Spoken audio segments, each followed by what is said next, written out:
Hi, it's John from the Great Explorer here. I'm getting ready for the biggest trip of my life in a boat.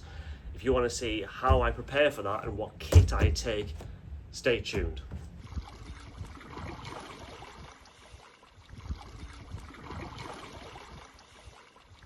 The boat is a Dagatana 10.4 in aquamarine blue. I've had this boat about 6 years. I've made a couple of modifications to it. I've added these new Railblazer filming mounts for my YouTube. Added one there. I've also added one there. Very scary fitting those. I've added some personalisation with some lovely stickers. This one being a celebration of my trip down the River Tyne. But other than the filming mounts, this boat is fairly standard. This is new for this trip. This is a deck bag which I borrowed, but that doesn't normally live there. Rounding off the kayaking gear is Werner Taibi's paddles. I got this when I got the boat and I haven't changed. I have been tempted to change, but I haven't changed just yet. So these will be going with me. There's also my palm spray skirt. Again, got this when I got the boat. This is also about 6 years old. However, what is new is my new PFD. This is a Yak high back 60 and I bought it specifically for its high back. The problem with my old green one was the flotation on the back went all the way down. So as you were sitting there, the PFD used to ride up, so I sit more comfortably in the boat. I also have my trusty Palm bilge float, which unfortunately I've had to use before. When I was on the River Tyne, I fell in, and this was needed to get the water out of my boat. And this palm floaty lives here, so it's easy access. Right. If we want to take this boat for an overnighter, we need sleep kit. This is the start of my sleep kit. This is a Thermarest Vespa. It hasn't changed in a couple of years because it works. Why change something that works? Sleep pillow, Cedar Summit sleep pillow, exceptionally comfortable, exceptionally good value for money. This again has lasted me a long time. Thermarest Neo Air, again, this has lasted me coming on close to a decade, and I have no intention of upgrading. No need to upgrade if it works. And a sleeping bag liner adds a bit of warmth, stops me having to wash my sleeping bag. My preferred method of sleeping is normally in a hammock, but on this trip I can't, so I'm back to a tent and I'm using my Neo Dragonfly bike packing tent. I use bike packing tents because I bike pack and because of this tiny form factor. It is a very small tent, which means it fits in the boat perfect. Now, the sleep kit all fits in this Alkit 20 litre dry bag. Obviously, I'm boating, so everything needs to go in dry bags. So that 20 litre dry bag with my sleep kit in will be the first thing that goes in the boot of my boat.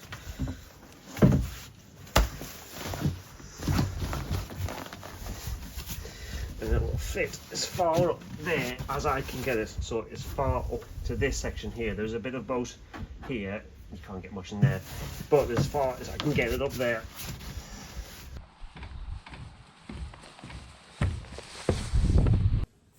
Okay, so the next thing is clothing, and some of this will be packed on the boat, others will be worn from day one. So, for example, my upgrade from my baseball cap, my Great Explorer baseball cap, is a Tilly hat.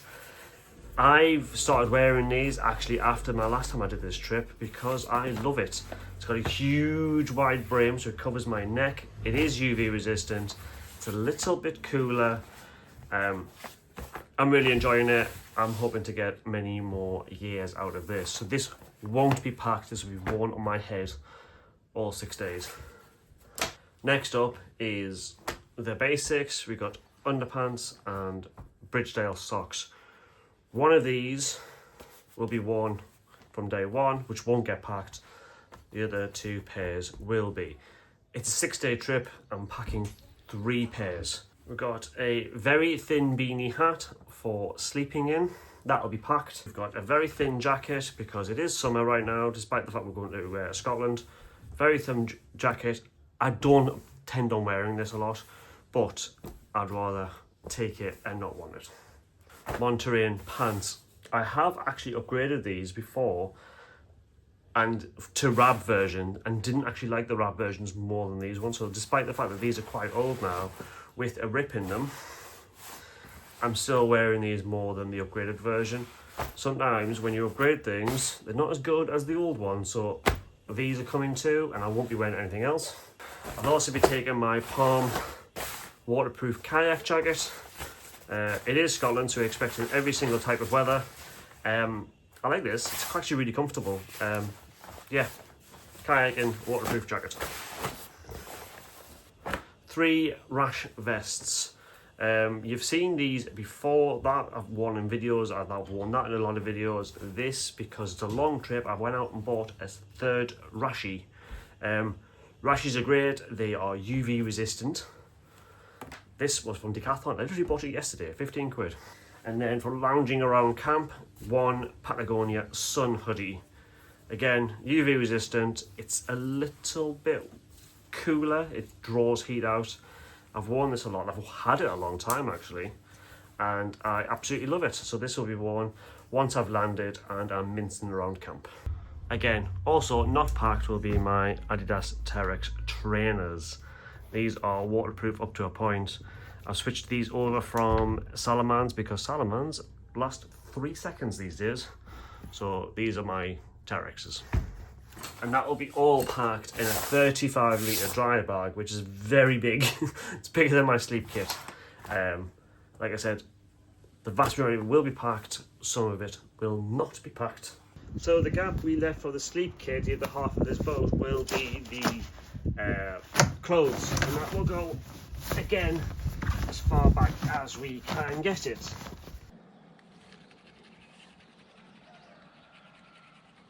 Next up is my hygiene equipment.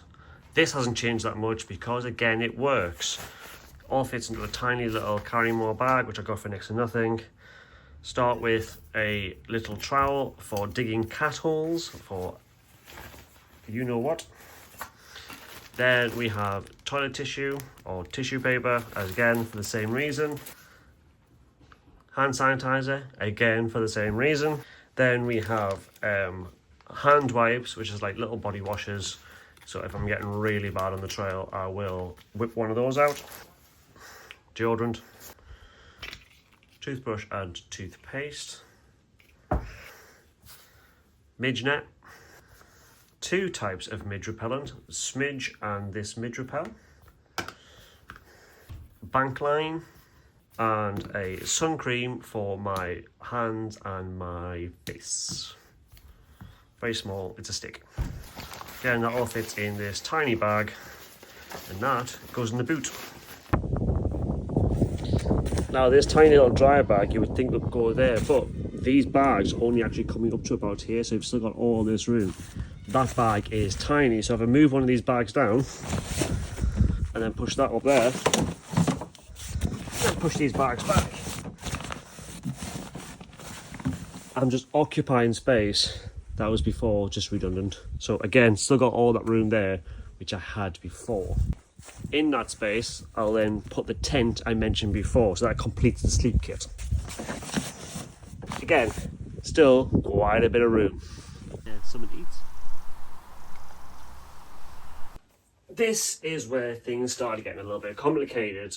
Whereas before I tried to keep everything together, so a sleep kit would go in a sleep kit bag, my clothing would go in one bag.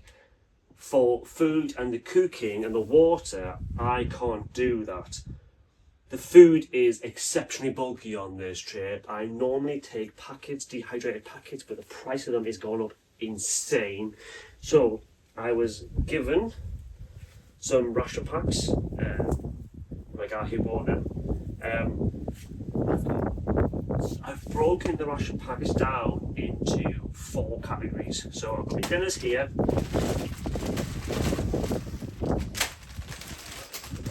my tea there, got my breakfast in a pack, And I've got my day's food. So what I'll do is, every day I'll decant 3 bags out of this into my day's pack. Now, the bulk of it will go into the very large bag that sits behind the seat. Because the food here collectively is about 4.5 kilos. So the vast majority of it I'm going to store behind the seat. You want to keep as much weight in the middle of the boat as possible. This being the heaviest item, this will go in the centre of the boat. So, breakfast, tea, dinners, that goes into the centre pouch.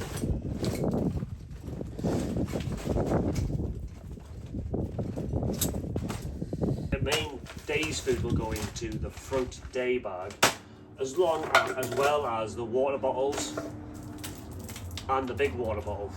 I've also got a pack of beverages here. So I've got like electrolyte in there.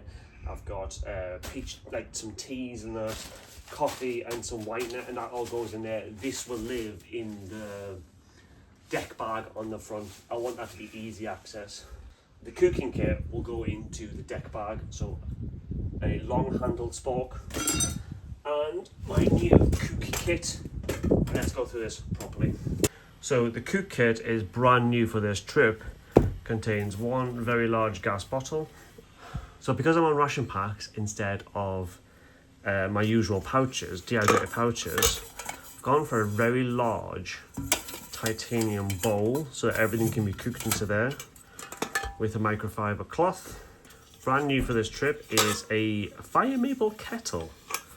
I wanted a dedicated kettle because I like tea and coffee. So it's gone with the ridges like the jet boil. This is a brand new kettle. I've just bought this, so hopefully it does well. If I put that with that, that fits in there. Lovely. Inside the kettle, I've got my camping cup, which I've enjoyed a bit. It's very small, it packs down tiny and it fits inside. Now this is brand new. This is the Alpkit Coro. It is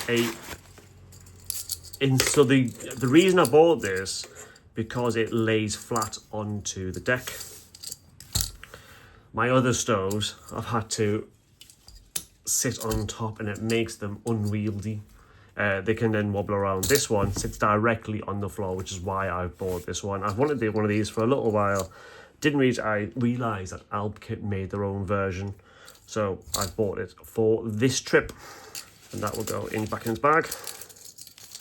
Along with a lighter, because this doesn't come with a lighter. And now I've scrounged this bag from my other cook kits from over the years to keep them all together. One nice brand new cookie kit.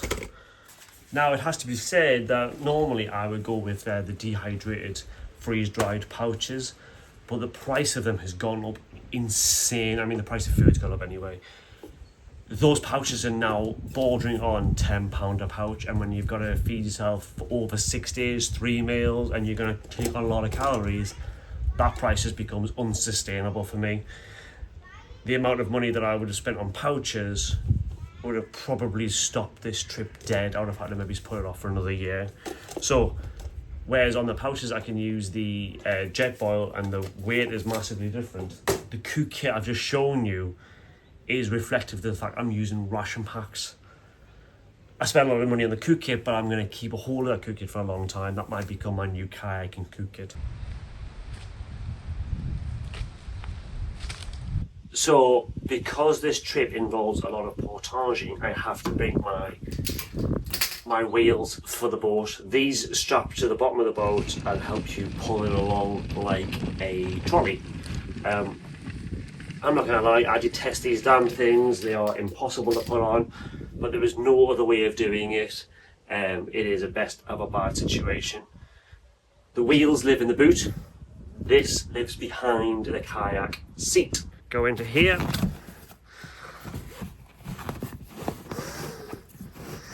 Because there's room. Next comes the frame itself. The frame itself lives in this little gap here. It's a huge gap that sits in. Lovely.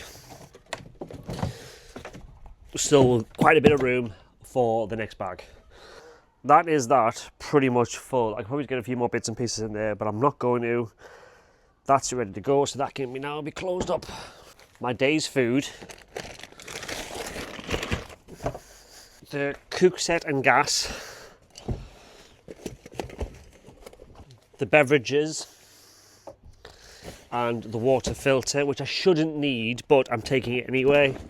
A rubbish bag, which is a new thing I've started to do because I was sick of putting my dirty items in with my clean items, so that's now going into a separate bag. There is disposal points, so this can get emptied frequently, but I just wanted it separate.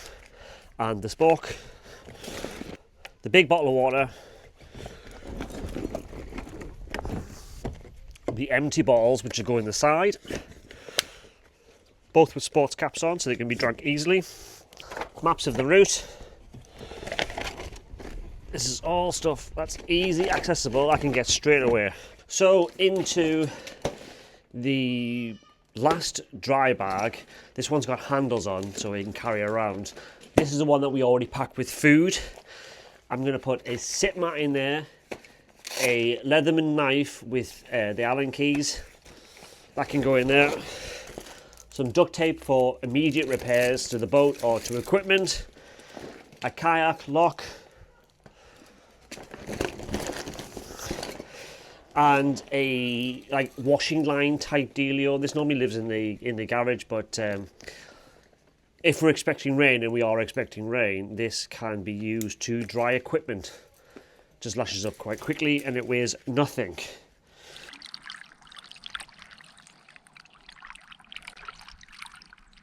First things first, a drone, Mavic Air 2. I managed to get a hold of some of these new clips that keeps the propellers in.